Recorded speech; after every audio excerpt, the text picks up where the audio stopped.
자, 일단 이거는 지우고요. 자, 문해력이 뭔지 아시겠습니까?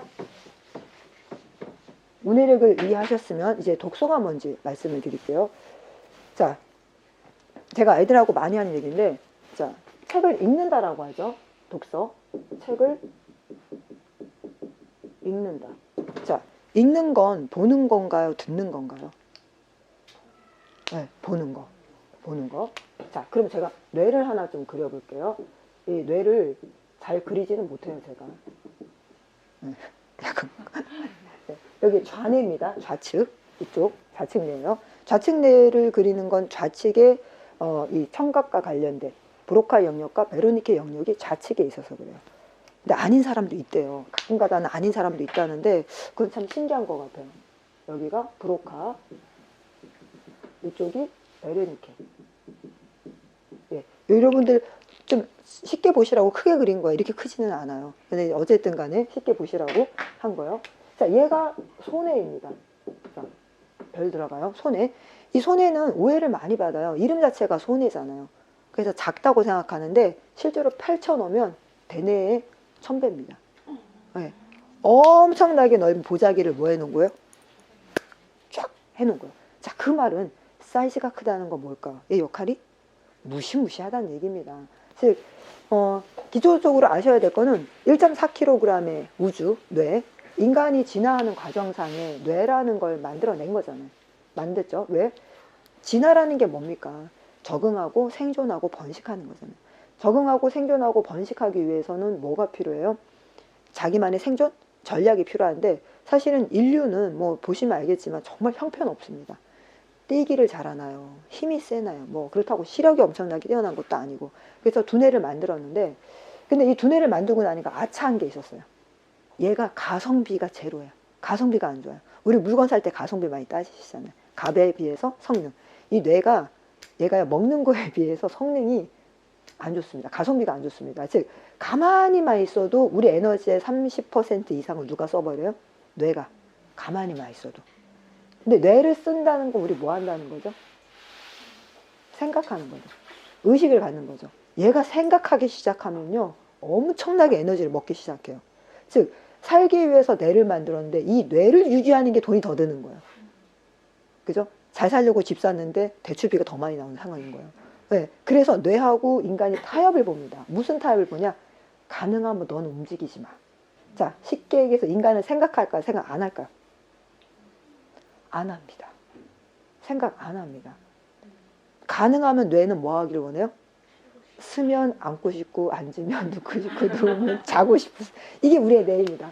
자, 다시 얘기하면 지구상에 적응하기 위해서 뇌를 만든 거예요. 자, 적응이라는 게 뭔가요? 진화, 그죠? 진화, 적응, 생존하고 번식하고 해결하는 겁니다. 다양한 문제를 해결해야 되는 거죠. 자, 그러기 위해서 뇌를 만들었는데 뇌가 너무나 많은 걸 써버리기 때문에 뇌는 가능하면 뭐 하기로 했다? 생각 안 하기로 했다. 자, 그러면 이해가 안 가시죠? 생각 안 할 거면 뇌가 왜 필요해? 그래서 얘가 있는 겁니다. 자, 이 손해가 주로 운동 근육, 운동 기억과 관련돼요. 제가 기억의 종류를 말씀드리겠습니다. 우리 아이들이 머릿속에 많은 걸 집어넣고 싶으시잖아요. 자, 기억의 종류에는 운동 기억이 있고 서술 기억이 있고 그 다음에 마지막에 미래 기억이 있습니다.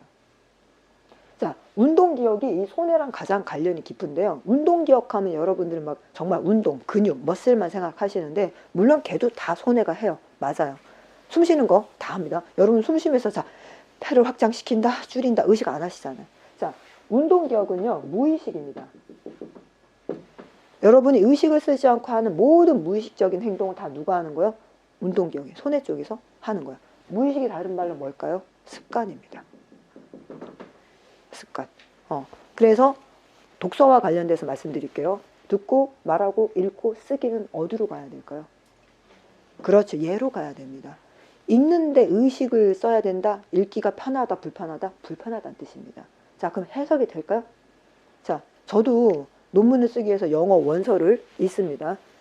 자, 영어 원서 읽으면 짜증이 이빠이 납니다. 읽으면서 이게 뭐야? 그리고 또 아니 얘는 단어가 얘는 이러면서 해석이 될까요? 안 될까요? 해석이 안 됩니다. 한 문장을 하고 땀을 뻘뻘 흘립니다. 자, 이러면 고차원적인 생각을 할까요? 못할까요? 못합니다. 그래서 우리 읽기와 관련돼서 이게 다 이쪽 기억으로 넘어가서 무의식으로 들어가 있어요.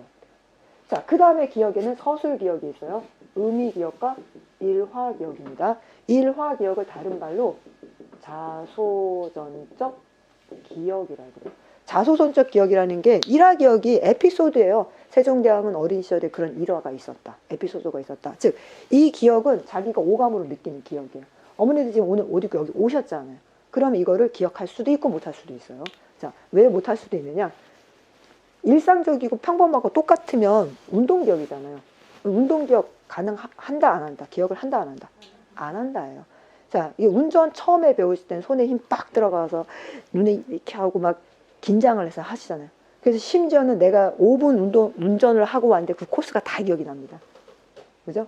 자, 그런데 운전 5년 하고 10년 하고 15년 하면 어떤 현상 벌어집니까? 지나온 기억 하나도 안 납니다. 심지어 누워서 이렇게 운전해요.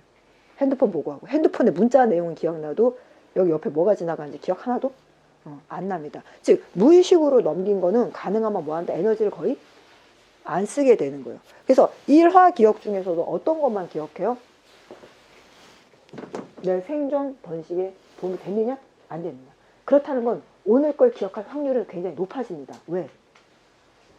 어머니들이 생존하고 번식하고 중요하다 생각했죠? 우리 아이들의 생존 번식에 이 지식이 중요하기 때문에 여기에 지금 몸소 엄청난 에너지를 써서 오셨고 여기서 들으면서 우리 아이 생존 번식에 이건 중요하기 때문에 반드시 기억을 하게 될 겁니다.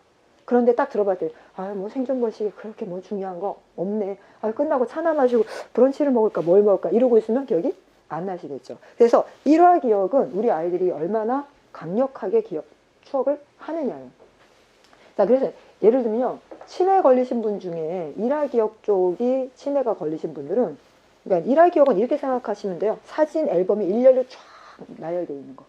그래서 이쪽 분야가 사라지고 여기만 남았어. 한 자기가 10대 시절에 일화 기억만 남아있어요. 그럼 본인을 뭐라고 생각합니까? 그 10대 소년이라고 생각하죠. 예, 이게 일화 기억이에요. 참고로 운동 기억은 다른 말로 절차 기억이에요. 절차 기억. 그래서 치매 노인분들 중에 절차 기억 쪽이 망가지신 분은 냉장고 앞에 서서 음식을 못 먹습니다. 손을 내민다, 문을 잡는다, 잡아당긴다, 꺼낸다 이 순서를 못하기 때문에. 그리고 옷을 들고도 이게 옷인 것도 알아요. 입어야 된다는 것도 알아요. 못 입어요. 순서를 할 수가 없어서. 예, 그래서 이게 운동기억이고 서술기억이에요. 자, 일화기억. 그 다음에 이제 중요한 게 의미기억이죠. 의미기억은 나하고 상관이 없어요. 이름은 의미기억인데 나하고 상관이 없어요. 의미기억이 바로 어머니들이 좋아하는 뭡니까? 지식입니다. 이게 지식이에요. 피타고라스의 정리. 자, 조선이 언제 건국됐죠? 오늘 굉장히 왜 그런 질문을 자꾸 해? 느껴보시라고요. 우리 학생들도 이런 상황이에요. 수업 시간에. 네, 1392년. 근데 왜 기억을 못 하실까요? 나한테 의미 없으니까. 네, 나한테 의미 있었으면 기억을 했죠. 자, 내 생존의 번식에 내가 이게 정말 나한테 중요해. 그럼 기억합니다. 그래서 어머니들 시험 다 보셨잖아요. 왜? 시험이 뭐에 중요해요? 내가 한 대를 맞느냐 안 맞느냐. 그죠? 그리고 뭐 친구들 사이에 서열이 정해지냐 안 정해지냐. 이게 대학을 가느냐 못 가느냐. 그때는 이걸 기억합니다. 뭐랑 관련되니까? 생존? 번식과 관련되니까. 이제 다 끝났어. 이젠 그런 거 필요 없어. 우리 뇌는 뭐 해줘야 돼요? 쉬어야 돼. 그런 건 기억하지 마. 괜찮아. 에너지 안 써도 돼. 네. 이거예요. 그래서 이게 의미 기억이 절대 지식입니다. 네. 근데 이제 어머니들이 아셔야 될 게, 이제 기억을 하면, 기억이라는 게요, 저장이 있고, 인출이 있잖아요. 자, 저장이 중요할까요? 인출이 중요할까요? 맞습니다. 맞습니다. 인출이 중요합니다. 통장에 10억 있으면 뭐예요? 단 1원도 못 꺼내 쓰는데. 있으나? 많아인 거죠. 맞습니다. 저장도 중요하지만 더 중요한 건 인출이에요. 러시아의 기업법술사라고 셀렙세스키라는 분이 계세요. 이분이 1840년대쯤에 태어나서 1920년대쯤에 사망하셨는데 40년대쯤에 그분 같은 경우에는 정말 우리가 지금까지 인류 역사상 최고의 기업법술사. 한번 딱 보면 뭐예요? 사진 찍듯이 딱 봅니다. 그러니까 지금 장면도 사진 찍듯이 딱 보고 다 기억해요. 예. 이 사람은 신문 기자였는데 편집 회의를 하면 나머지 사람들은 막 메모지 들고 막 이렇게 적으면서 회의를 하잖아요. 근데 이 사람은 회의를 하는데 이러고 벽에 기대 서 있으니까 이 편집장이 저 사람은 일할 의사가 있나? 하고 불러서 얘기를 해본 거야. 자네는 왜 이렇게 오늘 내가 한 말 기억하나? 그랬더니 정말 처음부터까지 다 기억해요. 그래서 그러면 지난주 건 다 기억해요. 한 달 전 건 다 기억해요. 1년 전 건 다 기억합니다. 그래서 이 사람이 너무 놀란 거는 왜 메모를 해야 되는지 모르는 거예요. 모든 사람은 다 그렇게 기억하는지 알았던 거예요. 그래서 메모를 안 한다는 거에 대해서 생각을 해본 적이 없었던 거예요. 그래서 이 사람을 이제 러시아 그 의사들이, 박사들이 연구를 합니다. 정말 이 사람은 30년 전에 읽었던 신문 기사 1면부터 30면까지를 다 얘기를 해줍니다. 다 얘기해요. 자, 그런데 이 기억이 쓸모가 있었을까요? 없었을까요? 없습니다. 자, 이렇게 해서 사진을 딱 찍었죠? 근데 어머니들이 머리 묶었던 분은 머리를 풀고 머리를 풀렸던 분이 머리를 묶어요. 같은 사람으로 인식을 못해요. 너무나 정보를 디테일하게 기억하기 때문에 바뀌면 같은 사람이라고 생각을 못하는 거예요. 네. 그러니까 쉽게 얘기해서 엄청난 암기법은 있지만 그게 실생활에 도움이 된다 안 된다? 다시 얘기하지만 우리 뇌는 우리랑 타협했다니까요. 너무 좋아지지 않기로. 너무 많이 생각하지 않기로. 그래서 저장을 많이 한다는 게 그렇게 큰 의미가 없어요. 우리 아이들이 어머니들이 막 그러니까 잘 보셔야 돼요. 얘가요 선생님 책을 이렇게 하나 읽으면 다 기억을 해요. 그게 꼭 좋을까요? 자, 뭐 할 줄 알아야 돼요?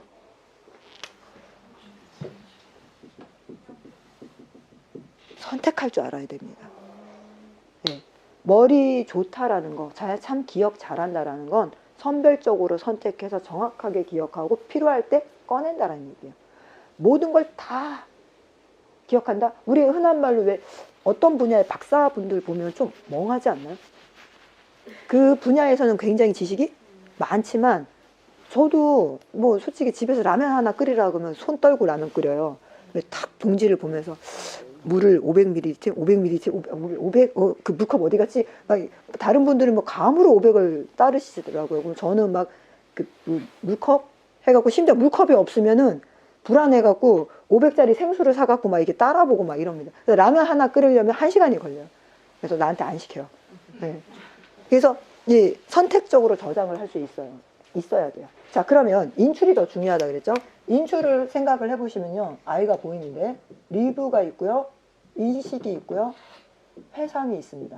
자, 요거 중요해요. 왜 중요하냐? 아이 머릿속에서 어떤 일이 벌어지고 아이의 뇌가 어떻게 발달을 했는지 사실 어머니는 모르시잖아요. 저는 보면 압니다. 아이의 행동하고 말하는 걸 보면 알고 눈을 보면 알아요. 근데 우리 어머니들 모르시니까 뭐만 보고 아이를 판단해야 되죠? 행동. 우리 정신분석이 그렇잖아요. 프로이드의 정신분석이 처음은 꿈을 갖고 했고 그러다가 사람의 머릿속을 알 수가 없잖아요. 그때는 마음이 여기 있다고 생각했잖아요. 마음은 여기 있는 건데 그래서 그 다음에 사람의 행동을 알기 위해서 행동을 관찰해. 그게 행동주의잖아요. 근데 행동을 하다가 컴퓨터라는 개념이 생기면서 인지행동주의. 한마디로 얘기해서 마음속을 알기 위해서 겉을 보는 거잖아요.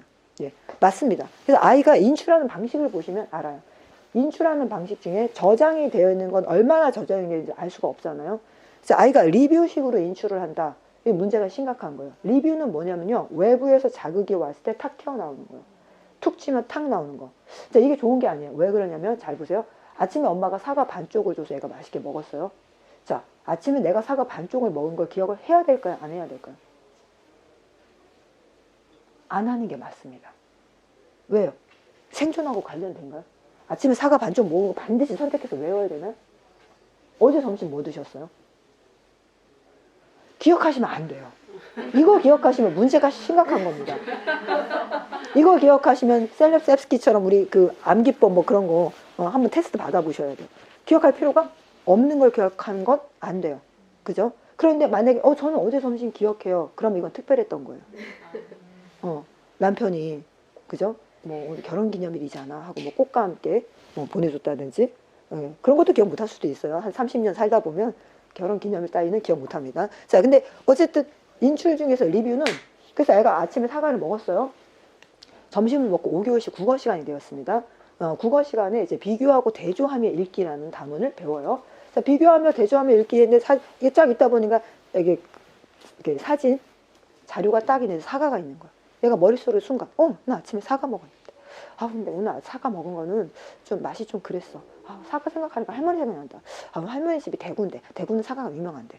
자, 수업에 집중하는 겁니까? 못하는 겁니까?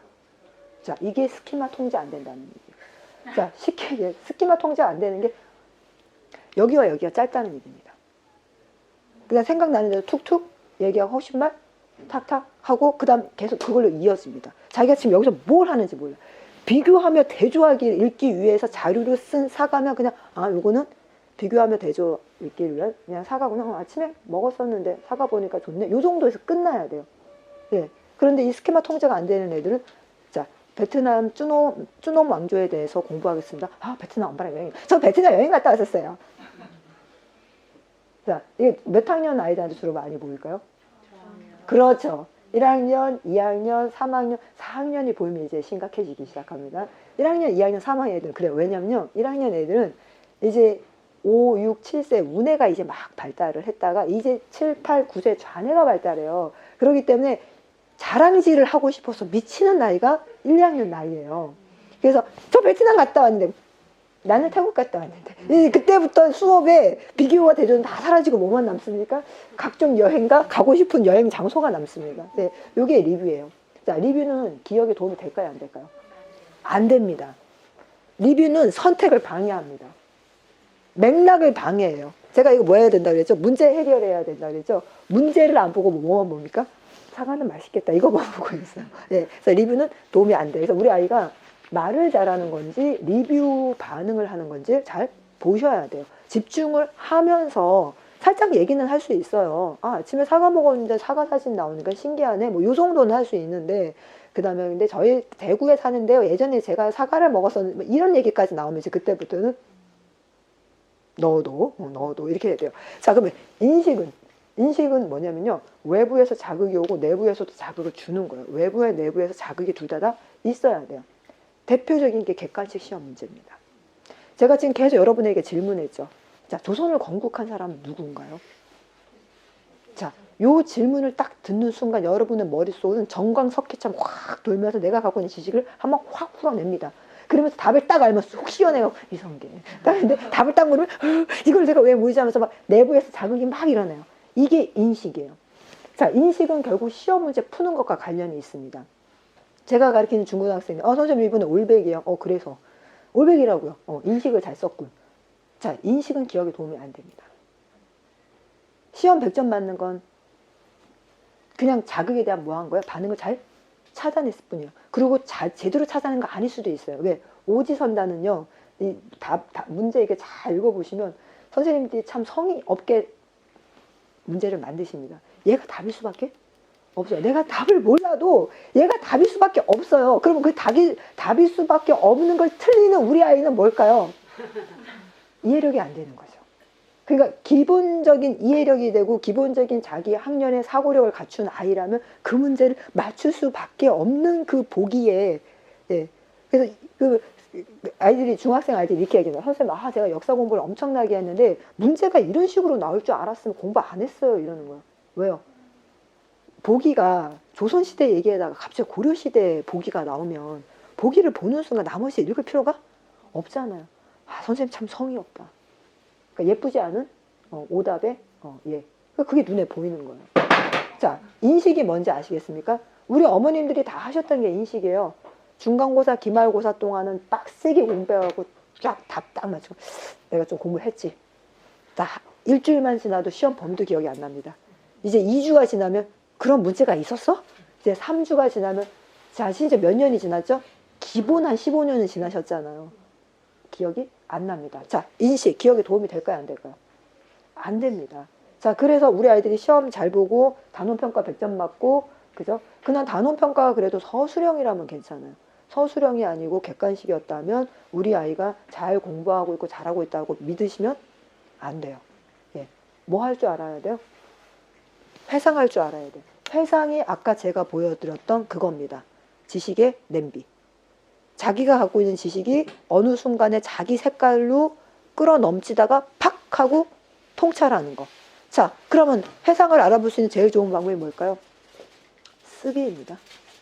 서술. 서술하고 논술은 좀 다르죠. 주관식하고 서술은 틀려요. 주관식은 말 그대로 뭐예요? 답이 세종대왕이면 세종대왕하고 쓰는 거야, 단답. 이건 주관식. 이거는 회상이 아니에요. 인식이에요. 서술은 뭐예요? 세종대왕이 한글을 창제하게 된 이유와 그에 따른 한글의 우수성을 논하시오. 그래서 세종대왕이 한글을 창제하게 된 첫 번째 이유는 뭔데, 그거는 어떤 애민 사상이 들어있는 거고, 이렇게 쭉 해서 그러면서 오늘날까지 이어진 한글이 우리의 한류 문화에 어떤 영향을 미쳤느냐 하고 뭘 만들어내는 거야. 아까 얘기했지만 자기만의 컨텐츠. 예, 이게 바로 회상입니다. 이게 절대 지식이고 얘가 가지고 있는 지식이에요. 그래서 쓰기가 모든 걸 쓴 거. 그래서 저도 논술을 가르치면서 제가 제일 많이 기가 막혀 했었던 게, 처음에 논술을 가르칠 때 전교 1, 2등 한다는 애가 읽은 책이 거의 없더라고요. 그러면 제가 아까 다시 얘기했지만 인출 너무 중요하죠. 그런데 기본 전제는 뭐가 있어야 돼요? 네, 저장된 게 있어야 돼요. 저장된 게. 그래서 제가 넌 이 책도 안 읽어봤니? 제목은 알아요. 제목은 아니고. 제목은 아니고. 대략 난감. 제목은 아니구나. 자, 그래서 이 의미가 바로 지식이에요. 자, 그런데 이제 제가 이제 중요한 얘기합니다. 지식과 정보에 대해서 얘기해요. 지식과 정보는 같지 않습니다. 완전히 다른 거예요. 지식 정보 관리 능력이라고 핵심 역량 6번째, 2015년 교육개정의 핵심 역량 6개 중에 자기 관리 능력, 지식 정보, 처리 능력, 그 다음에 창의적 사고 능력, 공동체 능력, 그리고 감상 능력이에요. 자, 그러면 지식 정보 관리 능력이었죠. 지식하고 정보는 완전히 다른 거예요. 아주 까놓고 얘기할게요. 정보는 날 것, 지식은 익힌 것. 정보는 먹고 뱉어서 맛만 본 것, 지식은 씹고 삼켜서 완전히 나랑 소화된 것. 정보는 나하고 별개인 것, 지식은 나랑 평생 같이 가다 같이 죽는 것. 이게 무슨 말씀인지 아시겠어요? 정보는 널려 있는 게 정보예요. 그런데 그 정보를 내가 뭐 해야 돼요? 예, 선택해서 노력해서 안으로 넣어서 완전히 내게 돼야 돼요. 심지어 그게 나 안에 들어있다는 것조차도 내가 모를 정도로. 그런데 어느 순간 내가 내 지식의 냄비를 딱 맛을 보면 그게 녹아 들어있어서 나만의 맛을 냅니다. 우리 아이들이 똑같은 책을 읽어도 절대 지식의 맛은 같을 수가 없어요. 왜 그런지 아세요? 일단 유전적으로 DNA가 다릅니다. 그리고 유전적으로 갖고 난 IQ의 능력이 다릅니다. 부모가 달라요. 맥락이 달라요. 가치관이 달라요. 그리고 하루하루 부딪히는 시간대가 달라요. 같은 학교 공간에서 머무른다고 해도 아이들이 다 다른 걸 봅니다. 그래서 똑같은 책을 읽어도 똑같은 작품이 나올 수가 없어요. 나만의 콘텐츠가 나와야 되는 거예요. 지식과 정보의 차이점 아시겠어요? 그래서 우리 아이들이 스마트폰은 스마트하지만 우리 아이들은 스마트하지 않아요. 이게 무슨 소리냐면요. 우리 아이들은 정보를 자기 거라 생각을 해요. 그래서 핸드폰에서 이렇게 딱 검색해서 나온 정보를 읽고 이해했으면 그걸 뭐라고 생각해요? 자기 거라 생각. 아까 분명히 얘기했지만 리터러시, 읽고 이해하는 건 리터러시의 2분의 1. 읽고 이해했으면 그걸 뭐 해야 돼요? 재구성하고 분석하고 창조해내야 돼요. 그러지 않으면 자기 게 안 됩니다. 자, 그럼 읽고 이해했다고 재구성하고 창조할 수 있을까요? 안 돼요. 제가 이제 그거에 대해서 말씀드릴 거예요. 자, 기억의 종류, 운동기억, 서술기억까지는 이해하셨습니까? 자, 그러면 제가 다시 한번 말씀드릴게요. 책을 읽는다는 거. 자, 이쯤에 귀가 있겠죠. 귀가 있겠죠. 이게 청각과 관련되는 거니까. 자, 여기 뇌에서부터 이렇게 튀어나온 부위가 있습니다. 혹시 이게 뭔지 아시겠어요? 네, 눈입니다. 눈.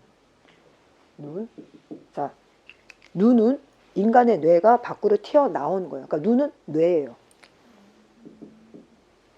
그래서 어머니들 눈 보면 다 압니다. 본인들도 다 아세요. 상대 눈 보면은 감정이 어떤지, 느낌이 어떤지, 내 말 알아들었는지, 씹어보고 있는지 다 압니다. 자, 까놓고 얘기할게요. 우리 아이들 초등학교 1학년, 2학년, 3학년, 4학년 초까지는 아이들의 서열이 힘과 파워, 말빨, 그 다음에 엄마의 노력발로 일단 서열이 정해집니다. 여기서 엄마의 노력발이라는 건 뭐냐면 아이를 너무 많이 신경 써서 뭐 준비물이고 뭐고 항상 뭐 옷도 막 이렇게 깔끔하게 입히고 이렇게 딱 엄마가 신경 쓰는, 학원도 참 열심히 다니는 이 세 가지로 서열이 나뉘어요. 자, 4학년 후반부터는 뭘로 서열이 나뉠까요? 4학년 후반, 5학년, 6학년 이제 평생 눈빛입니다. 애들이 서로 눈 딱 보면 뭐 알아요? 지적 능력 파악 딱 합니다. 왜 그럴까요? 생존과 번식입니다. 자, 쉽게 얘기해서 눈은 번식하고도 굉장히 관련이 깊어요. 자, 어머니들이 우리가 원시적으로 상대를 고른다고 한번 생각을 해봅시다. 원시인들은 옷을 안 입고 있으니까 육체적인 거 이런 거 다 볼 수 있잖아요. 근데 자, 정말 죄송하신 말씀이지만 우리가 원시인이야? 근데 상대가 뭐 다리가 부상이 있다거나 장애가 있어. 짝짓기 상대를 선택할까요? 확률이 확 떨어집니다. 자, 그럼 겉모습은 다 정상이야? 이제 뭐가 문제인 거야? 지적 능력이죠. 뭘 보고 그 상대의 지적 능력을 파악할까요? 눈입니다. 예, 우리 아이들도 본능적으로 그거 할 줄 알아요. 심지어는 개도 할 줄 알아요. 예, 개도 이 사람의 눈을 딱 보고 서열을 딱 나뉩니다. 예. 네. 그래서 우리 아이들도 4학년 이후부터는요, 뭐 말빨, 힘빨, 엄마빨, 학원빨로는 아이들 서열을 못 나눠요. 아이들 서로 보면 알아. 아, 쟤는 참 믿음직한 아이, 좀 신뢰로운 아이. 쟤는 뭔가 참 뭘 해도 마음이 놓인 아이. 아, 얘는 뭔가 좀 답답하고 대화가 안 되는 아이. 예, 요게 다 결정이 나요. 그래서 눈은 뇌입니다. 자, 그러면 읽는다는 거에 대해서 다시 한번 말씀드리면 여기 앞에 책이 있다고 생각을 해보세요. 책에 나비라는 글자가 쓰여 있어요. 그럼 우리가 눈으로 보잖아요. 그죠? 자, 눈은 기능이 보는 기능이죠. 눈은 그러면 어떻게 볼까요? 이 하우가 진짜 중요하죠. 우리 어머니들 생물 시간에 다 배우신 거예요. 인간의 감각기관. 그죠? 눈은 어떻게 볼까요? 이 시험 문제는 다 맞추셨는데 기억을 못 하시는 거예요. 자, 지금 여기 형광등이 있고 저 밖에는 태양이 있죠. 형광등과 태양에서 쏟아져 내리는 게 뭐죠? 빛이라는 입자죠. 광전자. 빛은 그래서 입자이자 파동이죠. 그래서 이게 양자 역학입니다. 빛이 계속 쏟아져 내려요. 참고로 지금 형광등이 계속 켜 있는 것처럼 보이시죠? 실제로는 그러니까 깜빡깜빡합니다. 왜? 전기 아끼려고. 인간의 눈이 어차피 안 좋기 때문에 깜빡깜빡해도 우리는 뭐라고 생각해요? 그냥 계속 밝다라고 생각하기 때문에. 근데 파리 입장에서는 여기가 지금 나이트클럽이에요. 번쩍 번쩍 번쩍합니다. 그래서 사람이 손으로 이렇게 내리치려고 그러면 파리 입장에서는 이렇게 보여. 그럼 파리 입장에서는 충분히 피할 시간이 있죠. 그러니까 사람의 시력이 우리가 진화를 착각하는데 진화는 성능이 좋아지는 게 진화가 아니에요. 적응하는 게 진화지. 그러니까 인간은 시력이 그렇게 좋아질 필요가 없는 거예요. 왜? 뇌를 발달시켰잖아요. 시력이 좋아야 크게 도움이 안 되기 때문에. 어쨌든 빛이 막 떨어져요. 빛이 샤워 물 떨어진다고 생각하시면 돼요. 그럼 샤워물이 막 떨어지면 튕겨서 올라오잖아요. 튕겨서 올라온 게 일로 들어오는 겁니다. 그러면 여기 뒤에 시상이라는 게 있어요. 시상. 그러니까 이게 위치는 과학적으로 다 안 맞아요. 지금 이게 또 왜 과학적으로 안 맞게 설명하냐고 하시면 안 돼요. 알아듣게 하시려고 하는 거예요. 그럼 이 시상을 제가 그냥 그러니까 이해할 수 있게 설명을 드리면 빛이라는 전자 입자가 이 눈이라는 걸 통해서 시상에 뭐하냐? 프린트를 해요. 그러면 책이라는 존재도 이렇게 흐릿하게 선명하든 이게 어쨌든 전자죠. 나비라는 글자도 이렇게 프린트가 됩니다. 자, 그런데 눈은 그냥 뭐 했을 뿐이야? 깔때기처럼 빛을 받아들였을 뿐이에요. 이 눈이 안에 들어가 있으면 우리 이 눈이 이렇게 터널 같겠죠. 그럼 빛이 많이 못 들어오잖아. 그래서 얘가 빛을 많이 뭐 하려고? 받아들이려고 뇌를 밖으로 뽑아낸 거예요. 그래서 빛을 받아들이는 깔때기일 뿐이에요. 즉 나비라는 걸 봤어도 얘는 곤충 나비라고 생각 안 해요. 그냥 뭐 했을 뿐이에요? 튕겨온 빛을 받았을 뿐이에요. 받아서 여기다 뭐 해줬을 뿐이에요? 상영해줬을 뿐이에요. 여기에 뭐가 있든 얘는 상관이 없어요. 그럼 이거를 나비라고 인식하는 게 누구일까요? 이해하는 게 누구일까요? 귀예요, 귀. 이 빛이 바로 전자신호를 귀, 청각신호에다가 너무나 빠른 순간 보냅니다. 그리고 이 청각신호가 이걸 뭐예요? 나비하고 읽어줍니다. 읽어주면서 얘가 저 날아다니는 곤충하고 이해해 주는 거예요. 이거 다시 말씀드리면요. 브로카 영역과 베르니케 영역이 있다 그랬죠. 청각은 여러분이 청각을 쓴다 그러면 최소한 몇 가지 영역은 쓰셔야 돼요? 2가지 영역. 자, 그래서 브로카 영역은 표현, 베르니케 영역은 이해입니다. 브로카, 베르니케 다 독일의 의사예요. 1920년대, 30년대 활동하셨던 의사분이에요. 하늘은 브로카, 닥터 브로카를 어떤 환자가 찾아옵니다. 이 환자가 이렇게 얘기해요. 제가 너무 배가 고파요. 너무 배가 고파서 음식을 먹고 싶은데 이 사람이 음식을 못 먹는 거예요. 그래서 왜 음식을 못 먹냐 했더니 사람들한테 식당에 가서 구두가 검정색이에요. 부인한테 가서 하늘에서 비가 와. 이게 무슨 얘기일까? 이 사람 정말 하고 싶은 말은 뭐였던 거예요? 나가 배가 고파. 먹을 것 좀 주세요. 그런데 말은 뭐가 나오는 거예요? 예, 이게 브로카 영역입니다. 그래서 브로카 영역이 망가지면 어떻게 된다? 생각은 멀쩡하게 다 하고 내 표현하고 싶은 것도 있는데 이 음성 기관이 어떻게 되는 거예요? 엉뚱하게 표현이 돼요. 이 치매 걸린 어르신들 중에서도 브로카 영역이 망가지신 분들은 막 소리도 막 지르고 욕도 막 하십니다. 근데 자기가 욕하는 걸 몰라요. 자기는 그냥 뭐 이런 분이 있었어요. 맨날 성경책 필사하시고 굉장히 얌전하신 저희 시어머니가 치매에 걸리시더니 정말 육두문자를 24시간을 쓰신다. 근데 그분은 본인이 브로카 영역이 망가져서 육두문자 쓰시는 거 모르실 거예요. 어쩌면 하나님을 찾는 거일 수도 있어요. 머리로는. 자, 그러면 베르니케 영역은 이해와 관련된 거예요. 닥터 베르니케한테 어떤 환자가 옵니다. 근데 이 환자랑 대화하면 지극히 정상처럼 보여요. 그런데 말을 하면 할수록 뭔가가 이상해집니다. 자, 그래서 엑스레이를 한번 찍어보려고 환자한테 자, 이 빨간 길을 따라가십시오. 그럼 엑스레이 실이 나옵니다. 왜 화를 내세요? 기분 나쁘게? 아니요, 환자님 그게 아니고요. 이 빨간 길만 따라가시면 눈이 나와요. 지금 저한테 검은 옷 입었다고 화내셨잖아요. 자, 이게 무슨 뜻일까요? 이 사람은 자기 생각, 표현 다 해요. 남의 말을 뭐예요? 이해를 못해요. 그래서 발견된 게 베르니케 영역이에요. 자, 그럼 독서와 관련돼서 다시 백 해봅시다.